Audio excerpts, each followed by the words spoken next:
ఓం హరి ఓం శ్రీ గురుభ్యో నమః. శ్రీ మహాగణాధిపతయే నమః. శ్రీ మహాసరస్వత్యై నమః. గురుర్బ్రహ్మ గురుర్విష్ణు గురుర్దేవో మహేశ్వరః. గురుర్ సాక్షాత్ పరబ్రహ్మ. తస్మై శ్రీ గురవే నమః. శ్రీ గురుభ్యో నమః. హరి ఓం.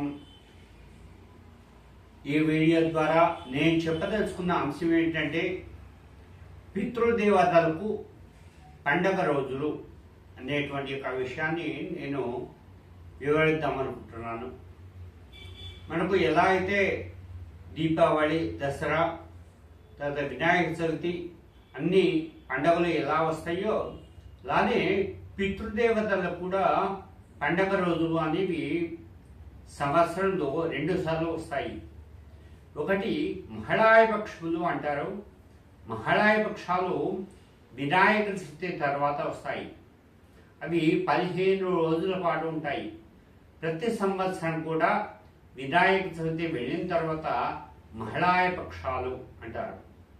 ఆ తర్వాత ప్రతి నదికి కూడా ప్రతి సంవత్సరము పుష్కరాలు వస్తాయి. ఆ పుష్కరాలు 12 రోజుల కాలం ఉంటాయి.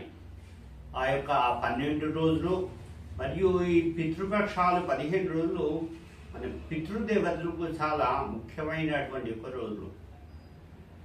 కాబట్టి ఆ రోజుల్లో కనుక మనం పితృదేవత సంతృప్తి కొరకు వాళ్లకు యథావిధిగా శ్రేయార్థ విధులు ఆచరించినట్లయితే పితృదేవత అనుగ్రహం తప్పకుండా కలుగుతుంది.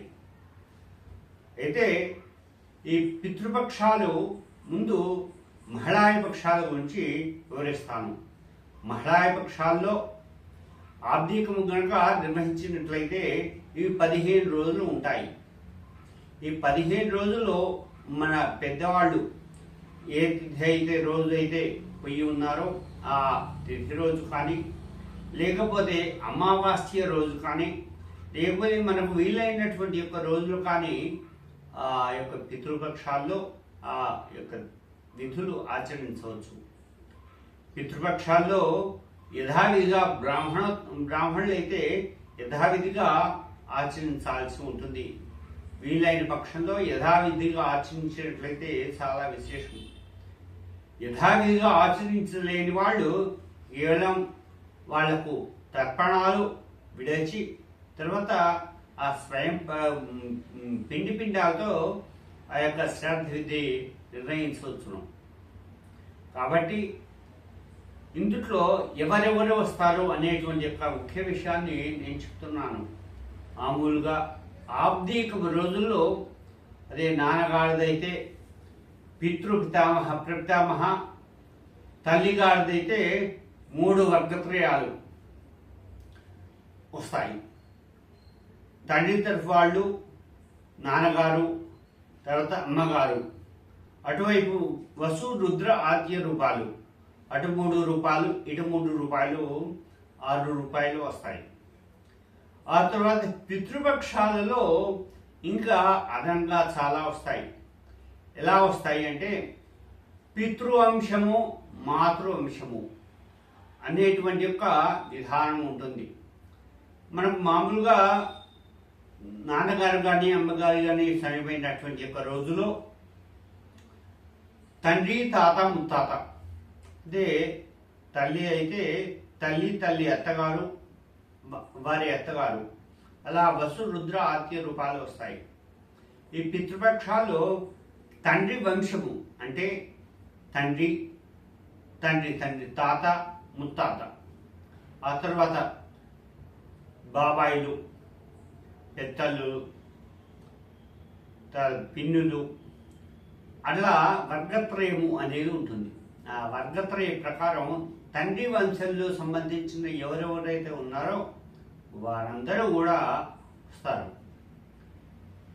అలానే మాతృవంశంలో కూడా అమ్మ నాన్న, అమ్మ తాత, అమ్మ ముత్తాత, అలానే అమ్మ తర్వాత అమ్మ నాయనమ్మ, అమ్మ బామ్మ, అలా వస్తూ అమ్మ అక్క చెల్లెళ్ళు, అమ్మ తోబుట్టువులు, నాన్న తోబుట్టువులు అందరూ కూడా వరుస క్రమంలో వచ్చి అది ఒక విధానం ఉంటుంది.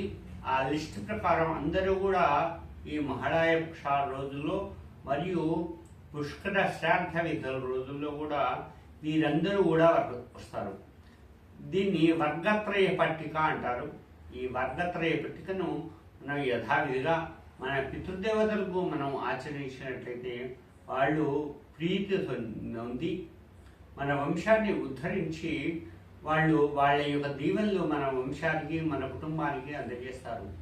అందుకనే ఆ యొక్క పితృ కార్యక్రమం చేస్తున్న రోజున వంశాభివృద్ధిరస్తు గోత్రాభివృద్ధిస్తూ అని దీవిస్తూ ఉంటారు. కాబట్టి పితృపక్షాలను మనం ఏ పండుగలు చేసుకోకపోయినా కూడా మనకు ఏమి కాదు. కానీ అది అలా చేసుకోవద్దని చెప్పట్లేదు. కానీ పితృదేవత కార్యక్రమాలు మాత్రం తప్పకుండా ప్రతి వ్యక్తి కూడా చేయవలసి ఉంటుంది. అంతేగాని మేము కాశీలో పెట్టాము, గయలో పెట్టాము, అక్కడ పిండ ప్రదానం చేశాము, ఇంకా అవసరం లేదు అనేటువంటి ఒక మాట అనేది అది ధర్మ విరుద్ధం, శాస్త్ర సమ్మతం కాదు. అది అట్లాంటిది ఎటువంటి పక్షంలో వీల్లేదు. అంటే యజమాని కర్త ఎప్పుడైతే అస్వస్థతకు గురి అయి లేవలేని పరిస్థితిలో ఉండి ఇబ్బందికరంగా ఉండి ఆరోగ్యం సరిగా లేని పక్షంలో ఉన్నట్టయితే అట్లాంటి దానికి మనము కొంత అమెండ్మెంట్ అనేది ఉంటుంది. ఆ విధంగా ఆ పితృపక్షాలు కానీ మ్యాక్సిమం ఆ యొక్క వ్యక్తి ఎవరైతే ఉన్నారో వారు తప్పకుండా ఎక్కడ కాశీలో పెట్టినా, గయలో పెట్టినా, ఎక్కడ పెట్టినా కూడా ఆ వ్యక్తి ఉన్నంత వరకు కూడా ఆ యొక్క పితృదేవత యొక్క అనుగ్రహం కలగడం కోసం అని చెప్పేసి పితృదేవత కార్యక్రమాలు తప్పకుండా చేయవలసింది అని చెప్పేసి ధర్మశాస్త్రం చెప్తుంది. శుభం భూయాత్.